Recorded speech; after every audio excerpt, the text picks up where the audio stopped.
नमस्कार शेतकरी मित्रांनो, स्वागत आहे आपलं स्मार्ट मराठी माहिती या यूट्यूब चॅनलवरती। मित्रांनो, डिसेंबर अखेरपर्यंत जे जिल्ह्यांची पैसेवारी येणार होती ती यायला आता सुरुवात झालेली आहे आणि आता विदर्भातील जिल्ह्यांची जी पैसेवारी आहे ती कालपासून यायला सुरुवात झाली। पहिले विदर्भातले ज्या 2 जिल्ह्यांची पैसेवारी आलेली आहे तेच आपण बघणार आहोत। आज गावनी आणि तालुक्यांनी आहे किती पैसेवारी ही जाहीर झालेली आहे, कोणत्या तालुक्याची ते आपण बघणार आहोत। तर सर्वात पहिले बघूया आपण बुलढाणा जिल्ह्यामधील नांदुरा तालुक्यातील 112 गावांची जी पैसेवारी आहे ती 44 पैसे एवढी आलेली आहे। तर जळगाव जामोद तालुक्यातील 119 गावांची जी पैसेवारी आहे ती 45 पैसे आलेली आहे। तर मलकापूर तालुक्यातील 73 गावाची पैसेवारी ही 46 पैसे एवढी आलेली आहे। तर बुलढाणा तालुक्यातील 98 गावांची पैसेवारी ही 47 पैसे इतकी आलेली आहे। तर मेहकर तालुक्यातील 161 गावांची पैसेवारी ही 47 पैसे इतकी आलेली आहे। तर खामगाव तालुक्यातील 146 गावाची पैसेवारी ही 47 पैसे इतकी आलेली आहे। तर शेगाव तालुक्यातील 73 गावाची पैसेवारी ही 47 पैसे आलेली आहे। तर मोताळा तालुक्यातील 120 गावांची पैसेवारी ही 47 पैसे आलेली आहे। तर संग्रामपूर तालुक्यातील 105 गावांची पैसेवारी ही 47 पैसे आलेली आहे। तर चिखली तालुक्यातील 144 गावाची पैसेवारी ही 48 पैसे आलेली आहे। तर देऊळगाव तालुक्यातील 64 गावाची पैसेवारी 48 पैसे आलेली आहे। तर सिंदखेडराजा तालुक्यातील 48 गावांची सिंदखेडराजा तालुक्यातील 114 गावांची पैसेवारी 48 पैसे आलेली आहे। तर लोणार तालुक्यातील 91 गावांची पैसेवारी 48 पैसे आलेली आहे। अशा प्रकारे बुलढाणा जिल्ह्यातील जे आहे ते 1420 गावांची जी आहे ती एकूण सरासरी जी आहे ती 47 पैसे एवढी पैसेवारी आलेली आहे। 50 पैशापेक्षा कमी ही पैसेवारी जी आहे ती बुलढाणा जिल्ह्याची आलेली आहे। तर दुसरा जिल्हा जो आहे तो विदर्भातील तो म्हणजे वाशिम जिल्हा।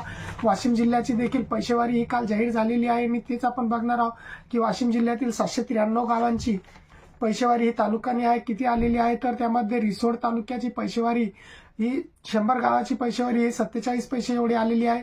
तर वाशिम तालुक्यातील 131 गावांची पैसेवारी जी आहे ती 48 पैसे आलेली आहे। तर मालेगाव तालुक्यातील 122 गावांची पैसेवारी 49 पैसे इतकी आलेली आहे। तर मंगरुळपीर तालुक्यातील 137 गावांची पैसेवारी ही 47 पैसे आलेली आहे। तर कारंजा तालुक्यातील 167 गावाची पैसेवारी ही 48 पैसे आलेली आहे। तर मानोरा तालुक्यातील 136 गावांची पैसेवारी ही 48 पैसे इतकी आलेली आहे।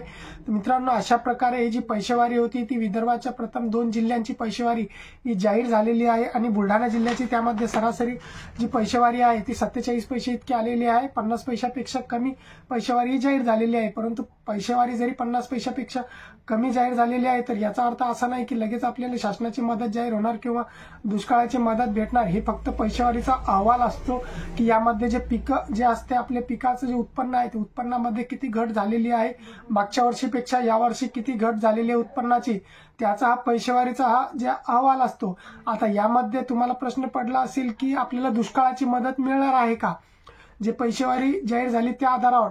तर मित्रांनो, जर का दुष्काळाचं पॅकेज जरी जाहीर झालं तर यामध्ये फक्त दुष्काळाचं पॅकेज त्याच तालुक्यांना मिळणार जे 24 तालुके अति दुष्काळामध्ये जाहीर झालेले आहेत। त्या तालुक्यांना जे आहे ते दुष्काळांचं जे आहे ते पॅकेजमध्ये मदत ही जाहीर होऊ शकते।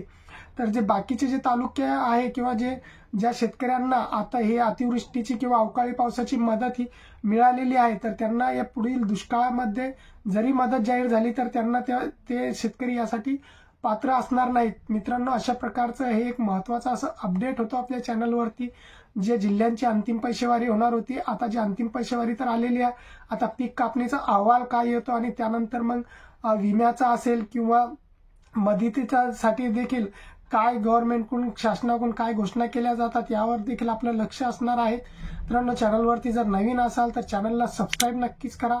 अशाच प्रकारचे आपण जे नवीन अपडेट येणार ते आपण तुमच्यापर्यंत पोहोचत राहू। व्हिडिओला लाईक करा आणि शेअर करा। जय हिंद, जय महाराष्ट्र।